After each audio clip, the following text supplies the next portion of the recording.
السلام عليكم أعزائي الطلبة.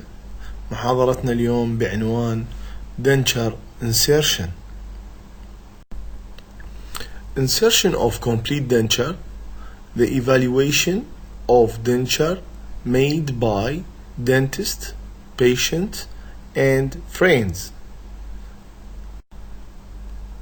The first step in the insertion visit, we should at first talk with the patient about the denture, the same talk we mentioned before in the diagnostic phase.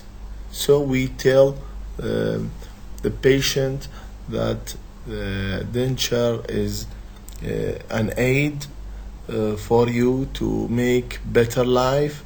At the same time, you need efforts from you to adapt with the new denture. Examination of the denture. Before we start to insert the denture inside the patient's mouth, we should examine the denture outside the patient's mouth. Okay, so we examine the tissue surface and the polished surface, also the denture flanges and borders. All the surfaces should be smooth and the borders should be round and no obvious overextension. After that, when we want to adjust the denture base of the denture base, how to adjust the denture base? By using how to know this tissue surfaces and the denture base is seated well inside patient's mouth. We should use what we call pressure indicating paste. It is very important to evaluate and improve the adaptation of the denture to the tissue. The pressure indicating paste helps for the following reason. First, the pressure spot marking. As you know, there is some areas in the denture will have more pressure than other areas, spots. This area will appear like a pink area. Processing changes, as you know, can create a slight contraction of the maxillary denture during packing and flasking. Also, the bilateral undercut, in case we have two undercut, one on the right and one on the left. On the residual ridge, it will interfere with the initial placement. So some of these undercuts should be relieved slightly, and by use of PIP we can maintain such thing. It is common to provide relief for the thin mucosa over the lingual bony prominence. Means any bony prominence, there will be impingement on the tissue between the tissue, between the bone and the denture. So for this area we should relieve it.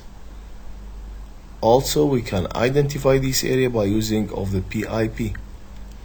With the advanced resorption, the mentalis and incisive canal nerves may have so little tissue over them, so they require relief to avoid discomfort. A brush, to apply the brush to make streaks on the denture. Streaks يعني بها خطوط مسحات on the denture. It is very important to apply a thin even layer of PIP onto the surface of the denture. Okay?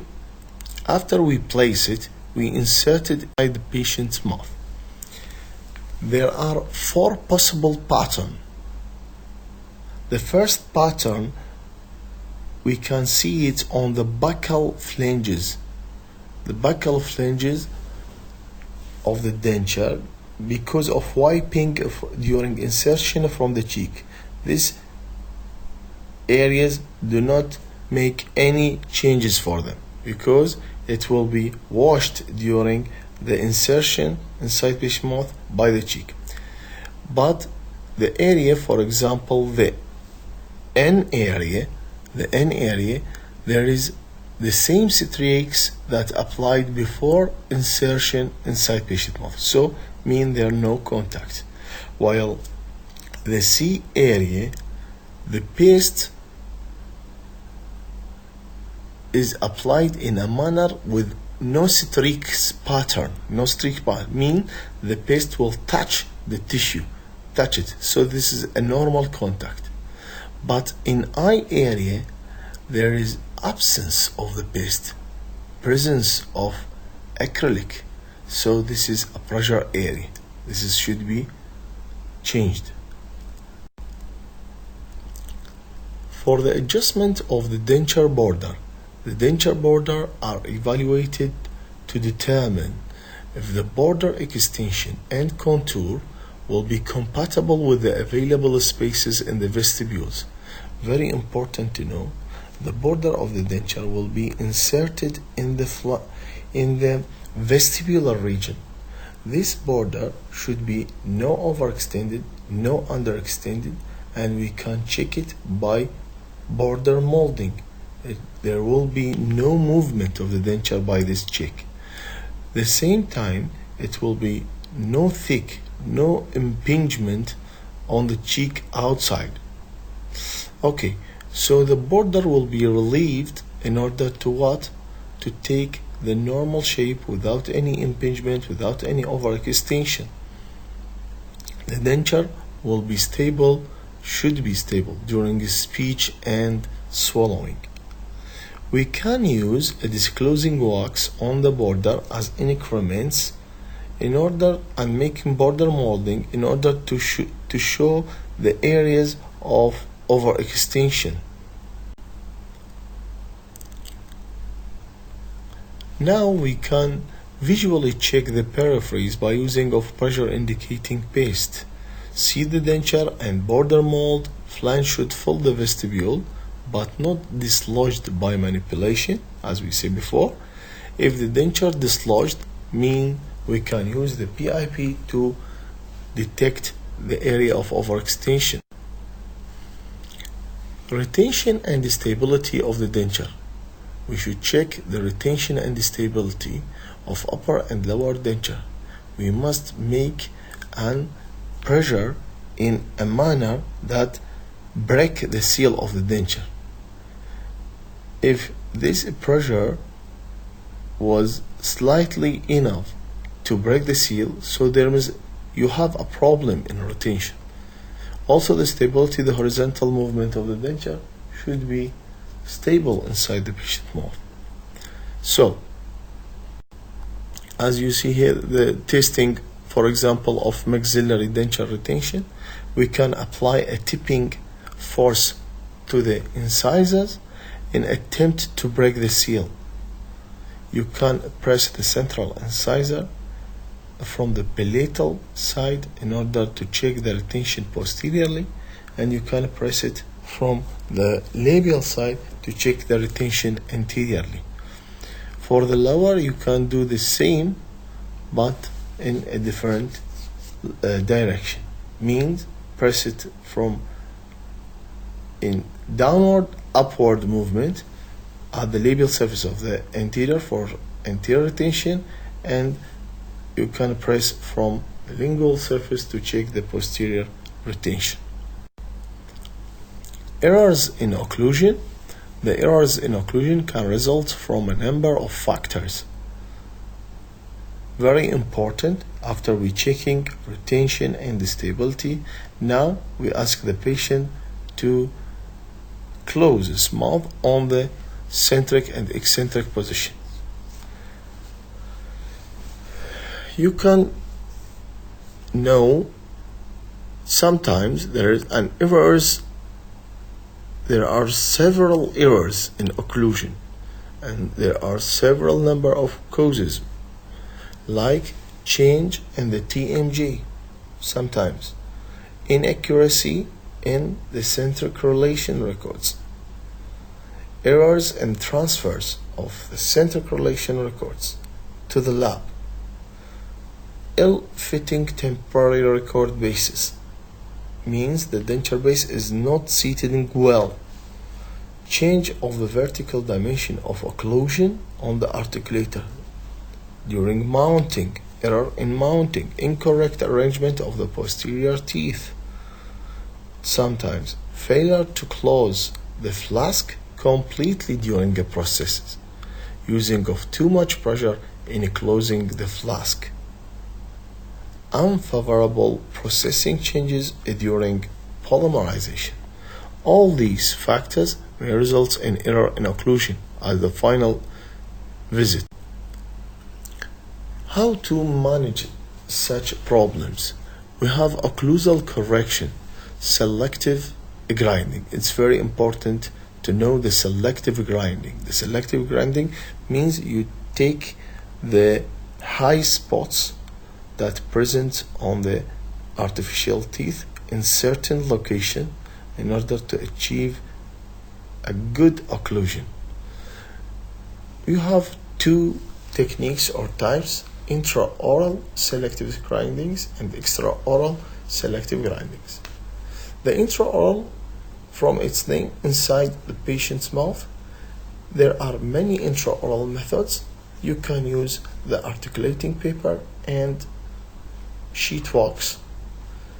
We prefer to use the sheet wax because there is a perforation will be made at any premature contact in the wax.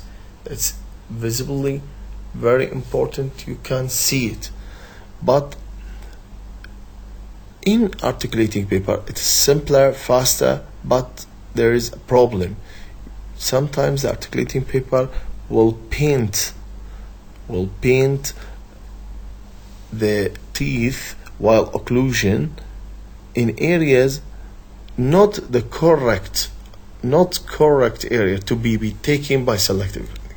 So you can use the articulating paper, but you must control the occlusion of the patient during making the record. The extraoral selective grinding, it is done after polishing of the denture in the lab, and in the insertion stage. When we do it extraoral selective grinding in the insertion stage, when there are changes in occlusion difficult to be corrected by intraoral selective grinding, you have more than one area to be changed. So in this case, you must take a new centric while denture inserted inside patient mouth and refer to remounting on the articulator, then ask the lab technician to correct the occlusion extraorally. Okay, and also the first one, it's after polishing during fabrication of the denture in the lab. So we have two extraoral selective grinding: after polishing and in the insertion state when severe errors in occlusion occur. You should, in this stage, as a summary, start with examining the denture outside the patient's mouth. Okay, after the examining, free from any roughness or sharp edges, inserted inside the patient's mouth, adjust the denture base, then adjust the retention, the stability. Okay, after that we take adjustment of the occlusion. In occlusion, as you see here, I want to make an important note. This is a red spots. Do you see it in the center of the fossa? Okay, while blue spots at the cusp. Okay, you have blue spots and red spots. What are these? Do you when asking the patient to close on his teeth, at first you ask him to close during centric relation, okay, while taking the spots on the right side. While in eccentric occlusion, you can change it. Before ask the patient to close on eccentric, you can change the paper to the blue one in order to differentiate between the eccentric spots and centric spots. Okay, then you can do selective grinding very good and in a well manner. Thank you for listening. Hope you understand very well.